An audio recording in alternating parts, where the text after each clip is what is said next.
Horse of the Same Colour by Melodie Trudeaux. Horse of the Same Colour, sequel to Horse of a Different Colour, opens when Megan Crewe wakes up early one morning. What was it that woke her? Oh no, it can't be. She desperately wants it to be a dream, because if it's not, then she's been pulled back into the nightmare of the summer when she and Jack the horse kept swapping with each other. She needs to talk to her best friend, Amy Atkinson, who is the only one who knew about the swapping.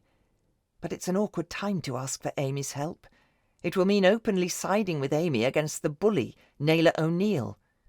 Normally that wouldn't be a problem, but Naylor is dangling a very tempting invitation in front of everyone at the moment. Megan wants to be in Naylor's good books and still have Amy as her best friend. That's going to be difficult. It's a perplexing morning. There's an awkward accident with her cactus, her mum gets the wrong end of the stick, and her dad really annoys her by saying the wrong thing. The fact that he's right makes it all the more annoying, but that's Dad's for you. All this before she's even set off for school or decided what to do about Amy.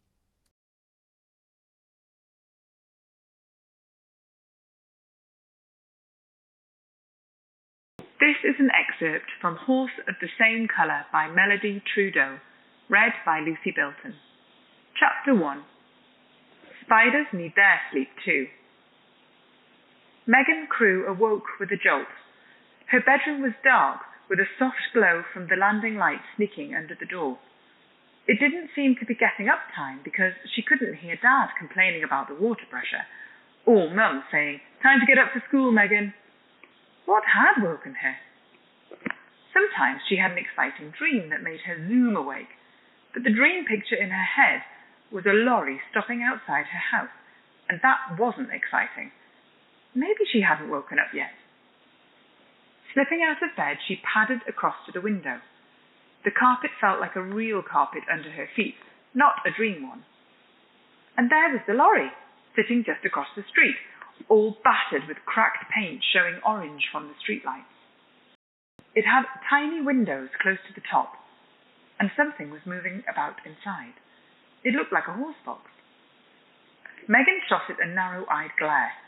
After all that palaver in the summer, she'd had enough of horses to last her a lifetime. She and her best friend Amy had saved Jack the horse, but some really weird things had happened. "Am I dreaming about summer?" she asked the cactus on the windowsill. The dream picture in her head was the inside of the lorry, not the outside. It had a plain wall, dusty and cobwebby, and an empty net hanging from a hook. If the net had been full, it would have been stuffed with fresh hay, but there were just 2 strands. She could see them right in front of her, and they looked inviting. Megan always took advantage of food in a dream. In fact, she made a real effort to dream about chocolate so that she could eat it all night long. But those strands of hay looked fresh and crunchy, so she reached forward and closed her teeth on one of them. Annoyingly, the strand got caught in the net and fell to the floor. Without stopping to wonder why fresh hay should seem so much more inviting than chocolate, she reached down to retrieve the fallen strand and found herself jerked to a stop. There were straps round her face and across her nose. She was tied by a rope to the same hook that the hay net swung from. This was a dream for sure, and she was determined to get at that hay. Yanking at the rope didn't work, so she stamped her feet and pulled hard. But instead of freeing herself, she just dislodged a black spider. It boinged down on its bungee rope and bounced in midair in front of her nose, where it narrowed all 8 of its eyes and gave her a glare. "Sorry," she murmured. "I didn't mean to make you fall out of bed." As she watched it climb back up into the darkness of the roof, there was a creaking sound, and a small door opened up in the wall. A man put his head through. "Steady on, old boy," he said to her. "We'll be on our way any minute." Old boy? What was he talking about? What was he doing in her dream? What? Then she realized. Shock went through her like a lightning bolt. She wasn't dreaming about summer. It was happening again. Wildly, she looked down at herself. Through the gloom, she could make out her 4 hairy legs. She couldn't feel carpet under her feet or see her cactus. Somehow she'd swapped with this horse, just the way she'd swapped with Jack in the summer. Back then it had happened by accident, but she'd learnt the dangers. If the horse box drove off, she'd never get back to being Megan again. "It's me, Megan," she shouted in a panic, and she heard the massive whinny echo off the metal surfaces of the horse box. The man said, "Don't you be bothering him, Al," which made no sense to Megan and did nothing to help. "Not again," she moaned. The man twisted to look over his shoulder and called out, "Get a move on, will you? He's getting restless." "It can't be happening again," she wailed, and would have cried, but she didn't know how to with a horse's big eyes. Everything had been all right after Jack the horse was sold and moved away. She'd spent weeks being wary around horses and ponies, but it had never happened again, not with any horse but Jack, never until now. The man was saying, "Don't worry, old boy, we're nearly set." She needed her best friend Amy, but Amy would be asleep in her own bed on the other side of the village. Amy was the only other person who knew about her swapping with Jack. Amy was the only one who could help. "Keep calm and work it out." That's what Amy would say. It was all very well for Amy, tucked up in bed. She should be here helping. But wait a minute, there was a way. We had to see each other to swap. She must have caught a glimpse of this horse through one of those tiny windows at the top of the lorry. And if she could see in from her bedroom window, then she could see out. She must be quick, though. Whatever was wrong with the lorry, they'd nearly repaired it, and it would be going any second, and then it would be too late. With a huge effort, she scrabbled her front legs up the wall. It made a terrible clanging sound. She caught a glimpse of the man's face. He looked horrified and started to shout. The rope pulled tight. Her head was almost hitting the roof. She found herself eyeball to eyeballs with the spider. "You again. Can't a spider get a decent night's sleep around here? I need to see out the window." But of course, she could see out. She didn't even have to turn her head. She could see almost all around her at once. It was weird, but it was also a relief, because there across the road in an upstairs window was someone who was definitely her, leaning on the windowsill, gazing out and chewing on something. Then the wooden sill was under her chin. She was slipping, sliding, thud, onto the carpet. And she found herself sitting on the floor between her bed and the window. And in her mouth, she scrunched her face in disgust, the most awful taste imaginable. She spat out a lump of something well chewed. If that was hay, it was disgusting. The rumble of a lorry's engine starting up made her freeze. She mustn't look out of the window, not until it was gone. "I remembered from the summer," she would tell Amy. "I remembered that we had to see each other." Cautiously, keeping low to the ground to avoid catching any glimpses of the horse box or its occupant, Megan turned towards the window. A rattly clanking signalled the lorry on its way. It would soon be out of sight. The first brushstrokes of daylight were painting themselves across the sky, and there, silhouetted against the dawn, were the contents of her windowsill. Her cactus, her rock collection, and her mechanical rat. She pulled herself up with an exclamation of annoyance as she inspected them. She'd taken a bite out of her cactus. You have been listening to an excerpt from Horse of the Same Colour by Melodie Trudeaux, read by Lucy Belton.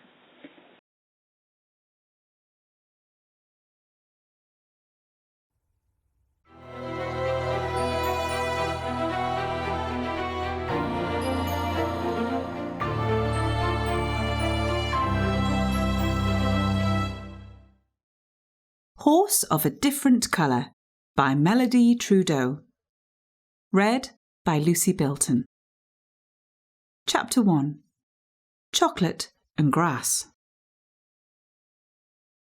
"Get up, Megan Crew, this is where you get off."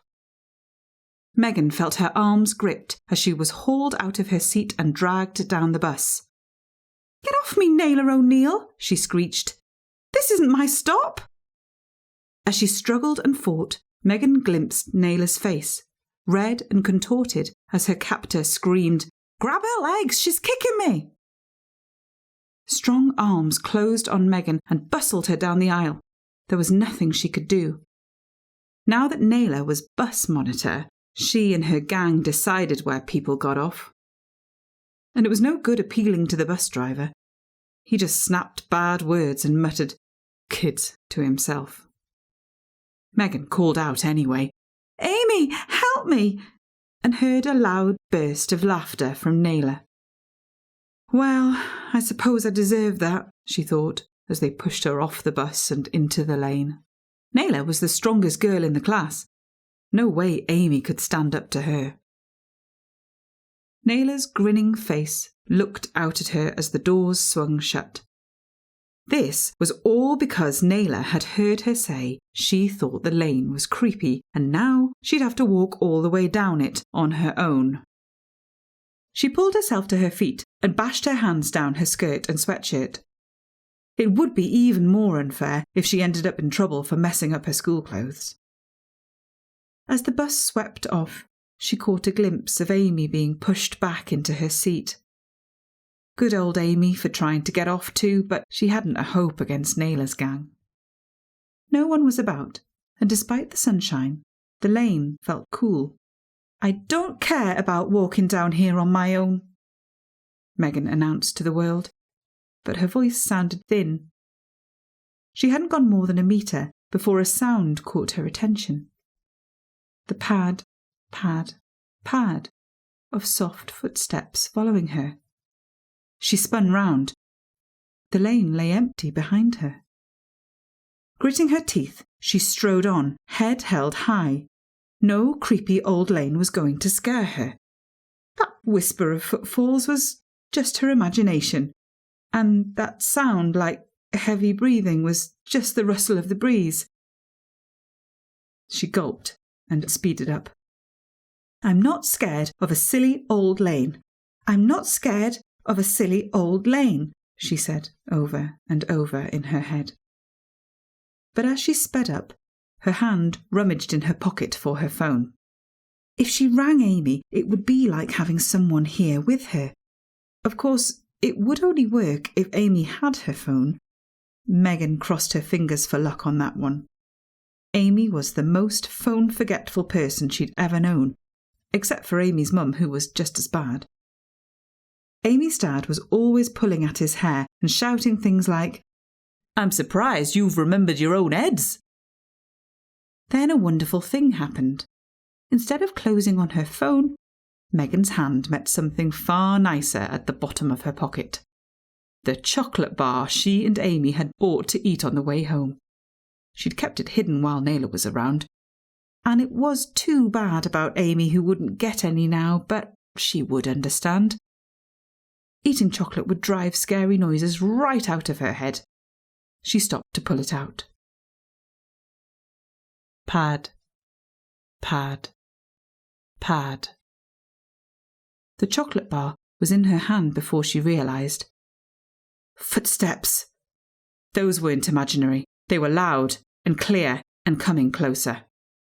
With a squeal of shock, Megan identified the sound of someone following her just the other side of the hedge. Then she was sprinting down the lane as fast as she had ever run, her heart pounding. The footsteps were no longer soft. They thundered after her from behind the hawthorn. The thick hedge only lasted as far as the gate at the end, and when she reached it, Megan knew that she would be face to face with it. But there was nowhere else to run. This was the way home. Her heart hammered as the gate approached. With a gasp of horror, she glimpsed an enormous head. Huge eyes. She couldn't outrun it. It had got there first. Megan threw herself to the ground and buried her face in her hands. Cowering, she waited for the touch of a soul-sucking dementor. Nothing happened. Warily, she opened one eye and looked up. The long face peered down from over the gate. A wave of relief flooded through her, and she pulled herself to her feet. It was only the horse that lived in the field. "Oh, Jack, you threadbare old nag! What were you doing, scaring me like that?" She pointed her finger at him and tried to be stern, but she was so pleased he wasn't a demon, she couldn't help smiling. Jack had lived in this field forever. Megan's mother used to lift her up to pat him when she was very little, but she hadn't been past this way for ages. "I didn't know you could run that fast," she told him. "I thought you were too old." In reply, Jack whinnied, bending his head sideways to cast a longing glance at the chocolate clutched in Megan's hand. "Do you like chocolate, Jack?" It was funny, but Megan felt she wanted to eat something springy and fresh, like the lush green grass hanging from Jack's mouth. It seemed like juicy blades of grass would taste far better than chocolate. Maybe her mother was right. Maybe you did get to like sprouts as you got older. "Swap you a piece of chocolate for some grass," she said, laughing. But something very peculiar stopped the laugh. She gasped as the field opened up before her. She could see too much of it. It was like looking both ways at once. Her eyes were in the wrong place. She panicked and tried to get away, but that made things worse. She'd forgotten how to run. It was too complicated. "I've got too many legs," she wailed. Everything tangled. She felt herself falling.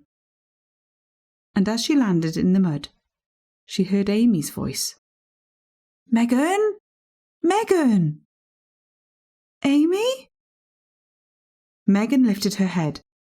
Amy had got away from Naylor and come back for her. Good old Amy. But yuck! What was this horrible taste? She was lying in the mud, face down. Her mouth was full of grass. And there was Amy running towards her. "What happened, Megan? Did you fall?" I'm not sure." "Come on, Megan," Amy urged. "Let's get going. That awful man's over there." "What awful man?" "Naylor's uncle." Megan stood up and turned to look. There was Nathan O'Neill at the far side of the field, standing, staring. But not at them.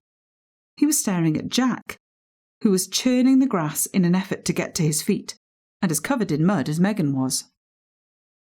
"What's up with Jack?" Megan said. "I don't know."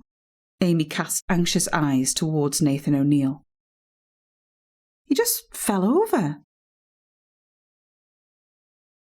"What do you mean, just fell over?" Amy glanced at the horse. "It was like he was trying to balance on his front legs. He fell on his face. Come on, Megan, let's run. Naylor's uncle gives me the creeps." "Hey!" Megan was indignant. "Jack's got silver paper in his mouth. He's got our chocolate." "Come on, Megan, run!"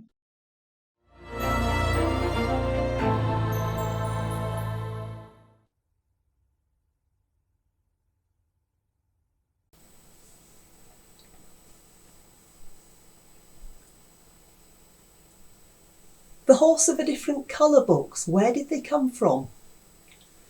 And why did the second one take so long? Interesting question.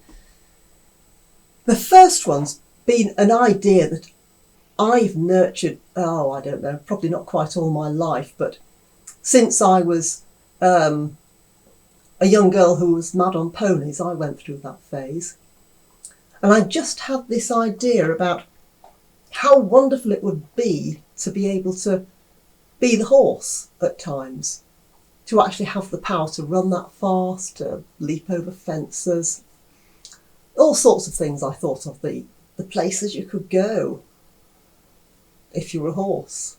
I mean, when you think about it rationally, that's not really great. There are better ways of doing this, if you want to have that sort of fantasy. But it was just an idea that had been just kind of on the back burner for years and years. And then I just started to see it. I started to see these two young schoolgirls Megan and Amy, they're best friends. They have rivals in the village, rivals at school, and it's indeed the rival gang who's really more into ponies than they are. In fact, Megan isn't in the least bit interested. She's just not a horsey child. Amy is quite timid. She's had riding lessons, but she really didn't enjoy it. She almost fell off. So neither of them are really interested at all. So they don't get involved with the horsey set. But of course, when this thing happens, the horsey set gets involved with them.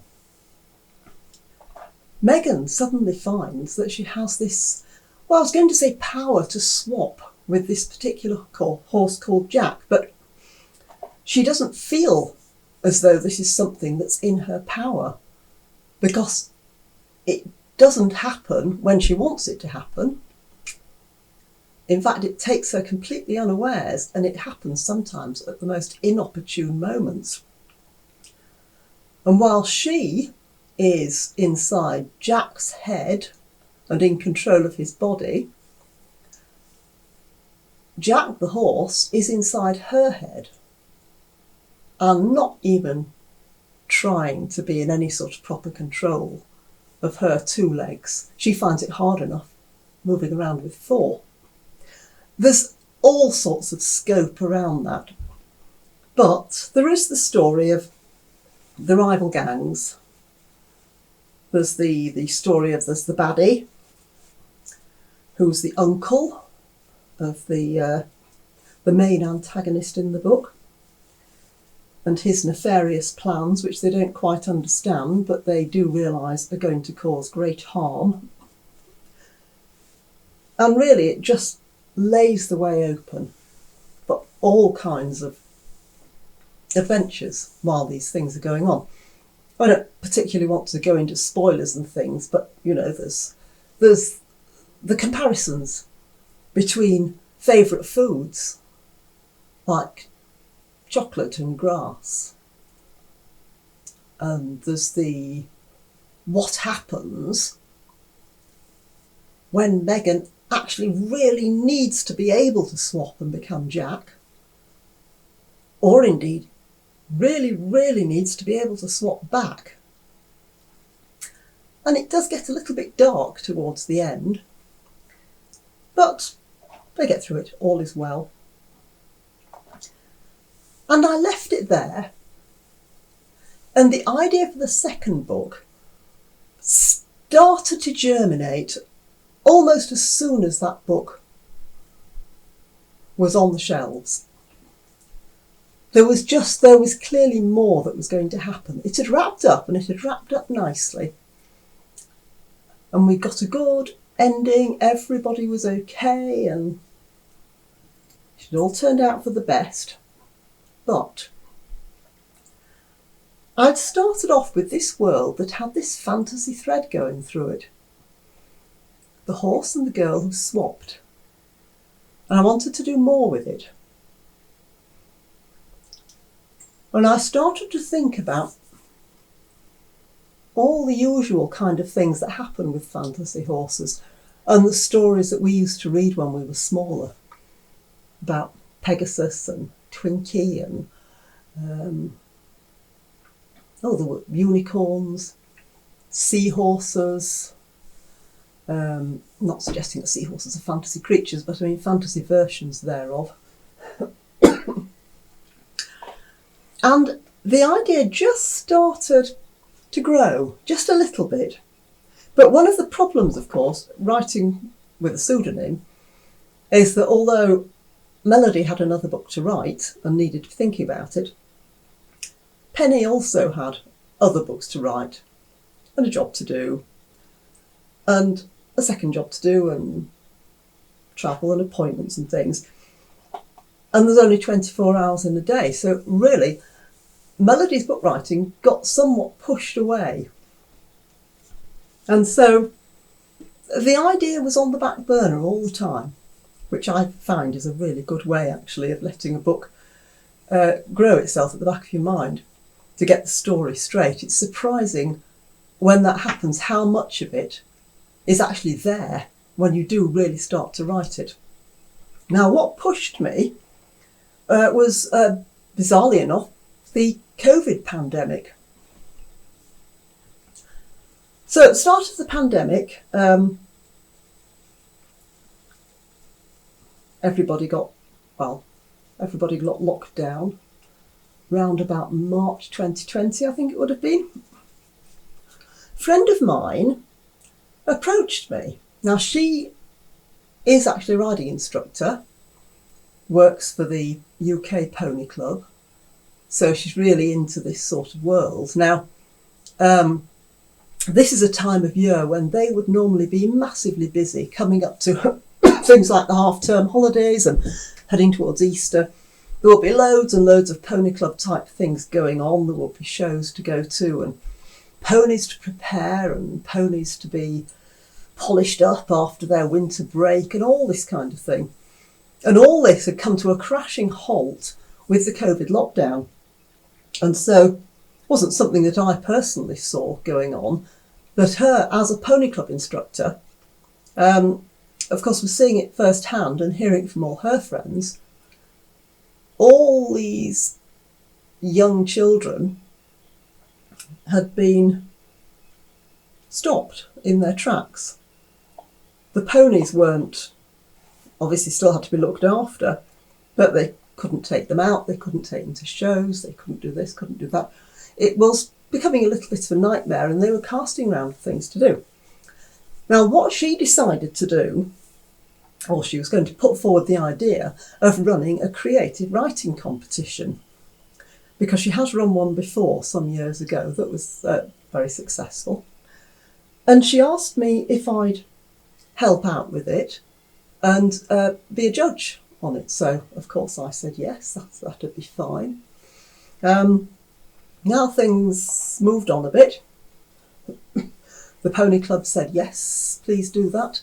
But they were all a bit hassled and stressed and so on. So the next thing was, would it be possible to use my blog site to actually host the competition page with all the various links back to the Pony Club, rather than the Pony Club doing it because they just didn't have the time. They were too busy trying to firefight all the other stuff. So I said, yes, okay, that'd be fine, and created a little blog site for it. And then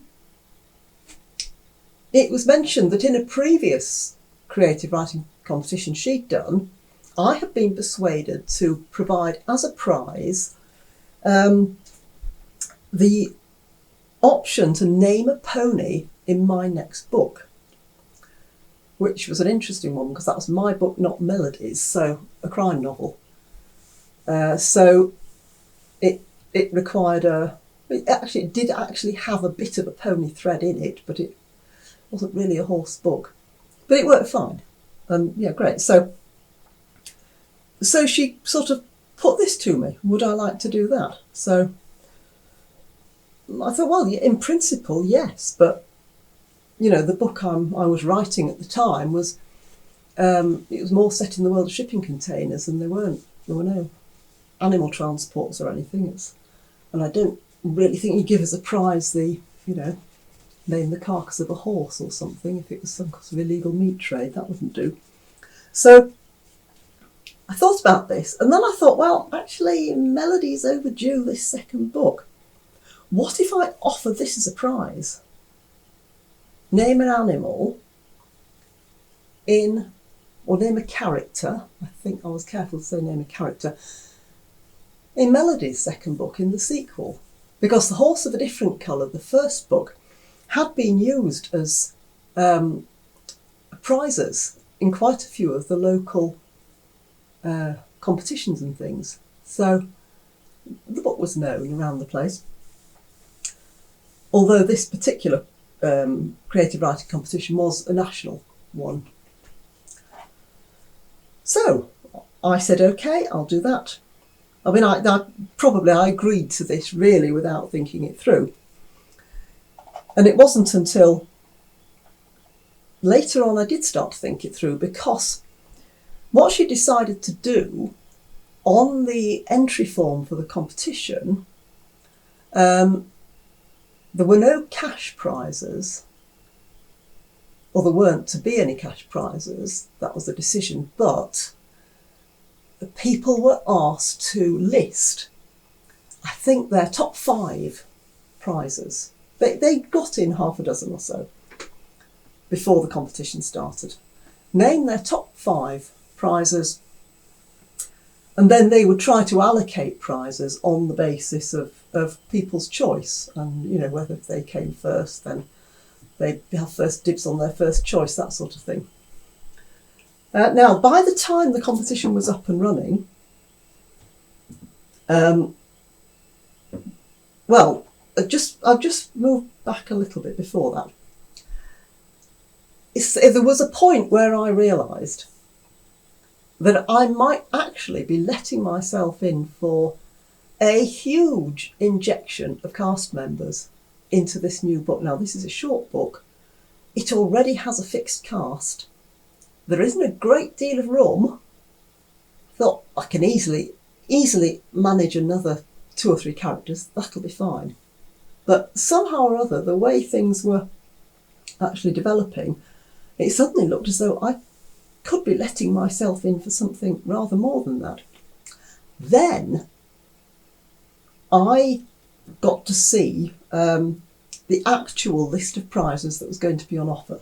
I had to see them because I was dealing with the admin of the website and listing the prizes. So when I listed the actual prizes that were on offer at the time that the thing went live, I was not in the least bit worried. I didn't even think I was going to have to write the book at all because I didn't think there'd be any takers.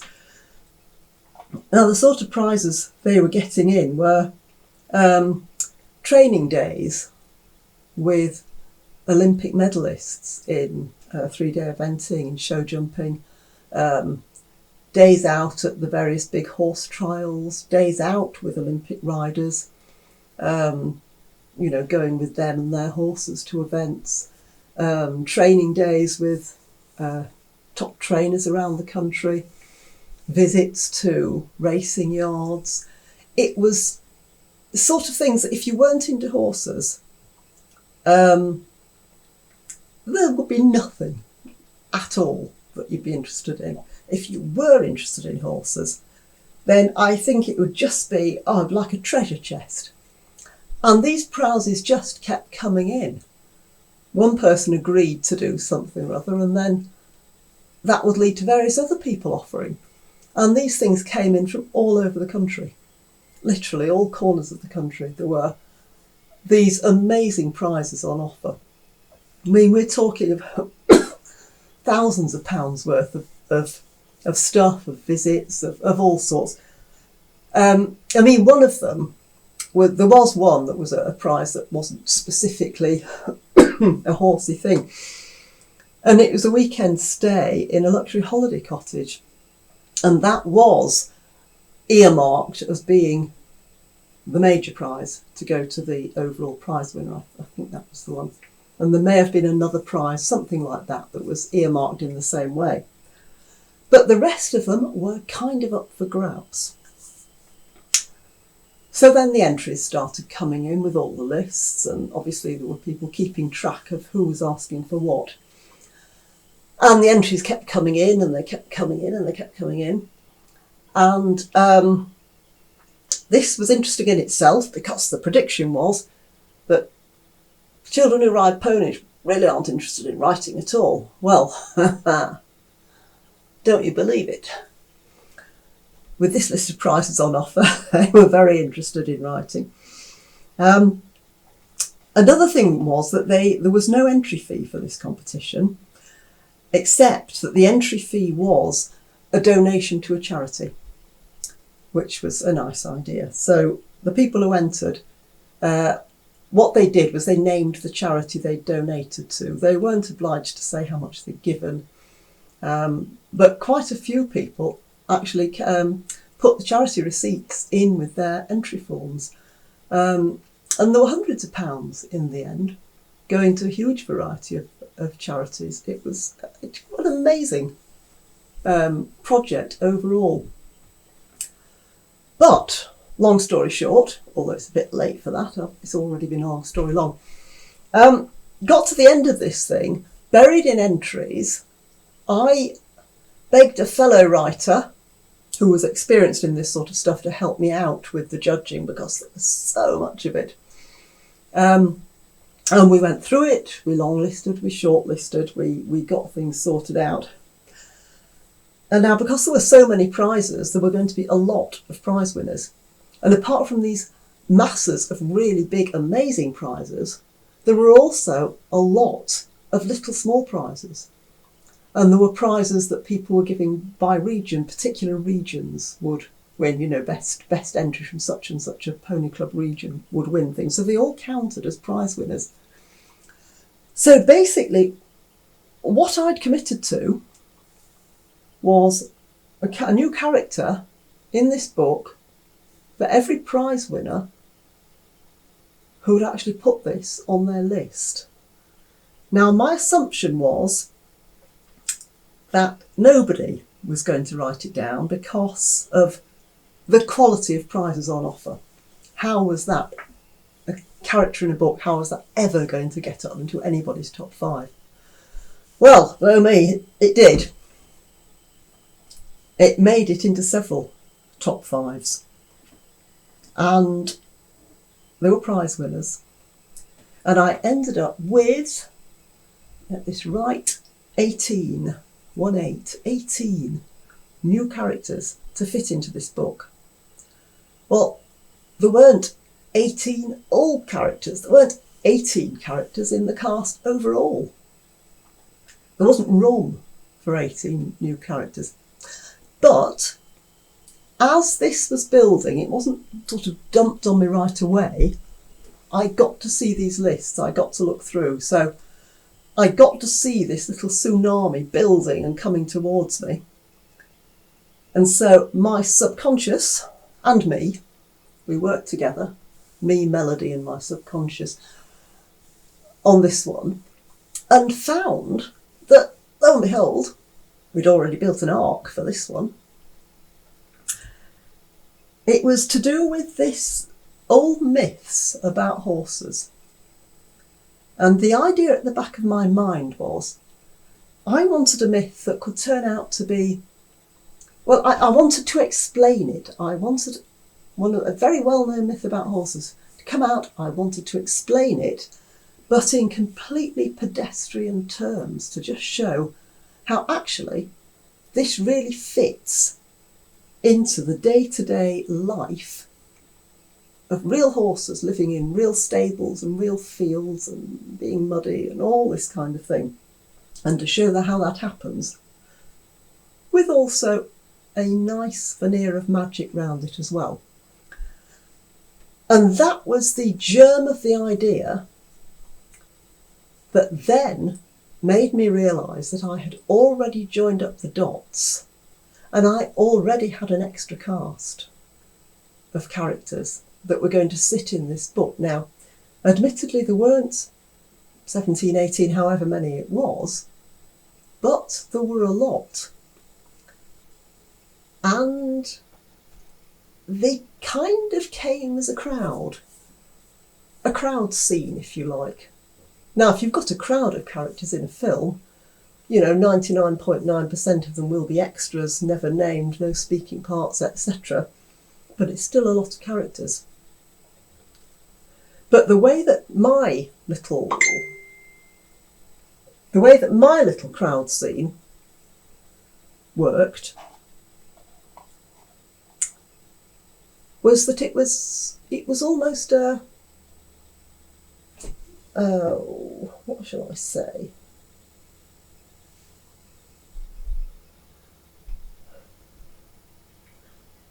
It was a set of small crowds, each of which had a leader. It could easily be exactly the number that I needed, and that would work really well. So everybody who won that prize was asked to send a name and they were asked to send some kind of something about the character behind the name. Now, most people sent names of their ponies, or names of the ponies they used to have, or names of the ponies they were hoping to have, or things like that. One little girl sent the name of an imaginary horse, which was for Melodie, which was kind of weird. One of them sent in the name M.A.B.L.E, and of course Ellie's already a main character, so I had to work in, that was an interesting one to work in, because it had to be the same name. I couldn't change either of the names, and I couldn't obviously use the first one because the first one had appeared in the first book, so it did have to be a different character. But I needed to make a little story around the fact the names were the same, which fitted in rather well. What other problems did we have? Somebody came up with Nutella. It was the name of a pony. Their pony was called Nutella. Now, issues there, because we looked up Nutella, which is a trademark of Ferrero, who are really, really tight on what can and can't be done with their trademark. I've dug through all their guidelines and things for use, and my goodness, if we were running a shop wanting to sell Nutella, I don't think we'd get near being able to use it in any sort of way other than very, very restrictive sort of what, according to their guidelines. But as it happened, it was fine. I kind of read through all this, looked at their form online for shops to write in to say that they wanted to use the Nutella name and could they do it. And I dug out an email address, can't quite remember from where now. I might have dug it out of the HTML of the website, I've done that before now. But anyway, found an email address, emailed them, got a lovely email back. I'd explained what was happening, so on, why we wanted to use the book. Yes, they were absolutely fine with it, no problem at all. So no, Nutella was great. The only thing was when I got Professor Von Puppet to do a little video on the website announcing all the new names, I hadn't had the permission back by then, so I don't think Nutella got into that list. In fact, they didn't all get into that list because I was still waiting. People didn't put their preferred names on the entry form, they just put down that that's the prize they wanted, so they had to be contacted again. And I was still waiting on some of the names. I did get them all back though in the end, and they're all in there. If I have a favourite, I know I shouldn't have favourites. My favourite one, definitely Starlight Piglet. As I remember, Starlight Piglet was originally from a pony. It just seems so improbable. But I do think it was. I don't think it was the name of a pig. I think it was the name of a pony. I think they had several Starlight ponies, and the one they used was Starlight Piglet. How odd. Anyway, it wasn't a pony, nor was it a piglet in Horse of the Same Colour. It was something else altogether, and became a major character.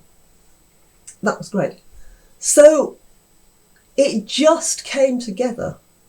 It came together with the competition as I started to realise that I was going to have to write the book. Not only that, I was going to have a whole new cast, and a large one. And then the story started to come together. And the story of the myth that was going to be explained in very pedestrian terms. And the magic that was going to be wrapped around it. And the major characters from the previous books and how they were going to weave in, which is Megan and Amy and their families. Megan's Aunt Ellie, the bane of both their lives, the various teachers. I was able to weave in a Mrs. Linstead, who was well-known English teacher from my own school. And I think anybody who's been there, that particular school in Sheffield, will remember Mrs. Linstead. Fondly, I would hope. And now I'm thinking, does that answer your question? And I'm thinking, what was the question again? Yeah, well, that's where it all came from. And the reason it took so long was that, although it's not my book, it was Melodie's book, when I'm busy, Melodie can't write. And for a long, long time after that first book, I was really, really busy. And Melodie just got nothing done. Just lazed about for several years. But now it is written, I'm really pleased with it. And that's the story of Horse of a Different Colour and Horse of the Same Colour.